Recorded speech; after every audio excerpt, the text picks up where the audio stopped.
আসসালামু আলাইকুম রহমতুল্লাহি আবরাকাতু। আমরা আল ইমরানের 37 নং আয়াত পর্যন্ত সহিহ শুদ্ধভাবে বায়ান শিখেছি। এবার আমরা 38 নং আয়াত সহিহ শুদ্ধভাবে বায়ান শিখব ইনশাআল্লাহ।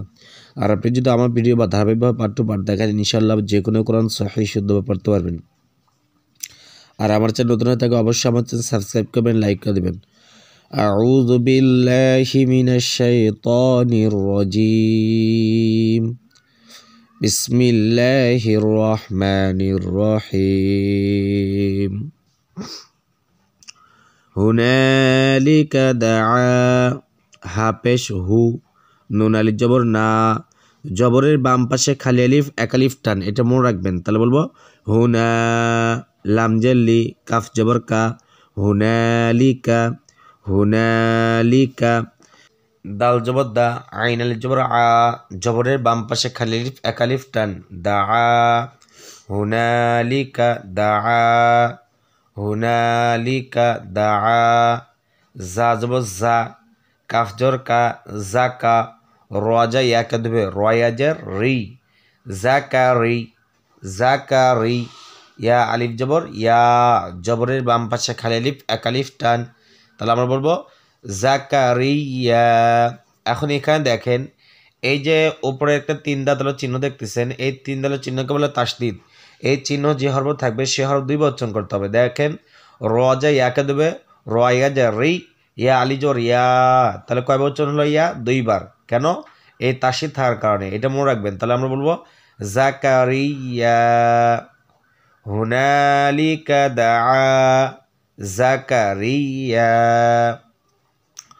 রবা জবর রব, বা জবর বা, রব বা, বা দুই বচন হবে, তার সাথে রয়েছে তো রব বা, হা উল্টা পেশ হু।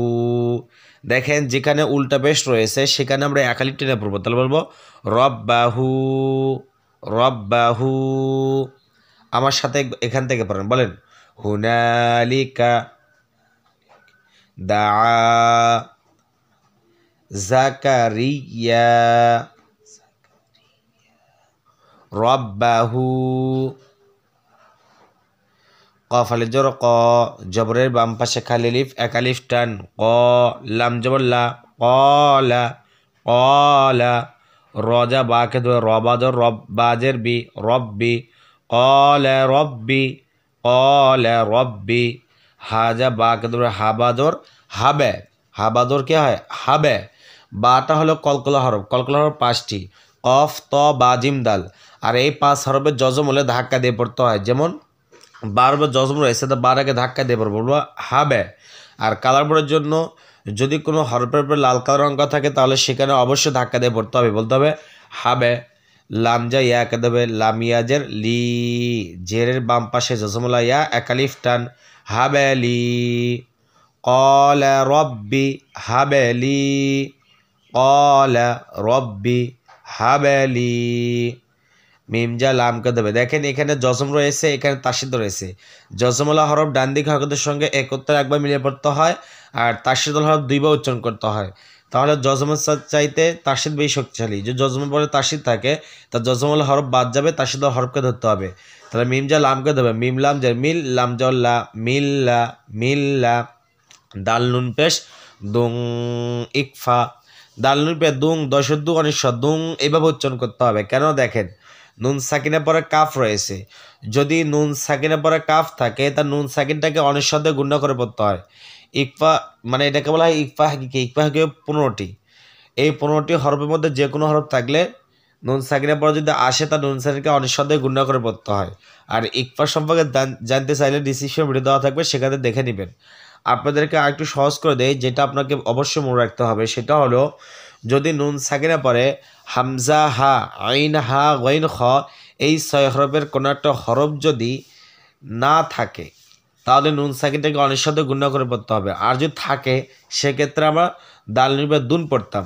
কিন্তু যেহেতু এখানে হামজা হা আইন হা গইন খ এই 6 হরফের কোনো একটা হরফ নাই, সেক্ষেত্রে আমরা অনিশ্বাদে গুণ্য করবো, বলবো দুং মিল্লাদুং, কাবজর কা মিল্লাদুং কা।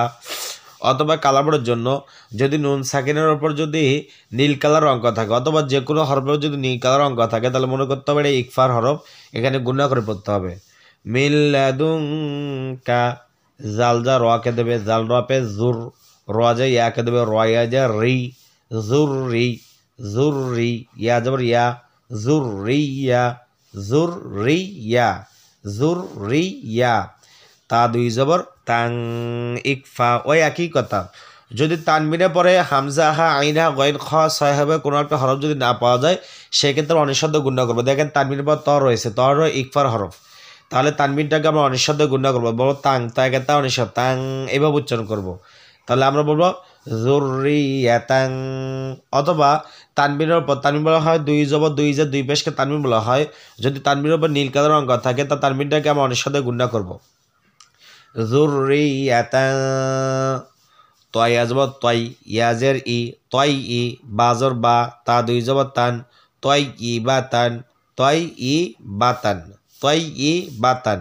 এখন অফ করি তাহলে তার উপরে সাকিন দেবো তার উপরে কী দেবো সাকিন দেবো তার উপরে সাকিন দিয়ে অফ করে থামলে তার তো গোলতা হা হয়ে যায় তাহলে হবে উচ্চারণটা হবে তয় ই বাহ তয় ই বাহ বুঝতে পারলেন এখন আমার সাথে এখান থেকে একবার পড়েন বলেন ক্বালা রব্বি হাবেলি মিল্লাদুনকা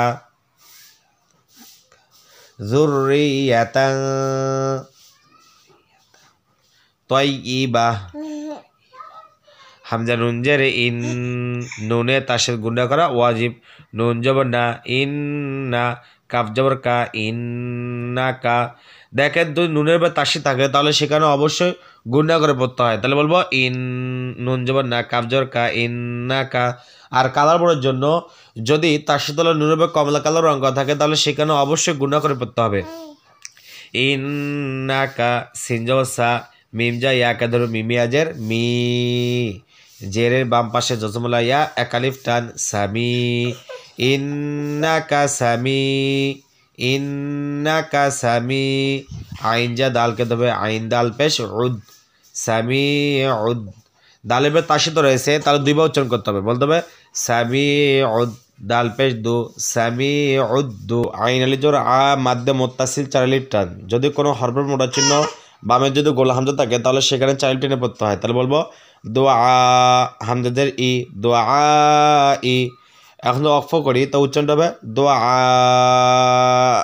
এভাবে উচ্চারণ করতে হবে তাহলে আমার সাথে আমাকে বলেন ইন্নাকা সামিউদ দোয়া তাহলে আপনারা বুঝতে পারলেন কোন জায়গায় টানতে হবে কোন জায়গায় গুণনা করতে হবে যদি আমার ভিডিওগুলো ভালো লাগে অবশ্যই আমার চ্যানেল সাবস্ক্রাইব করলে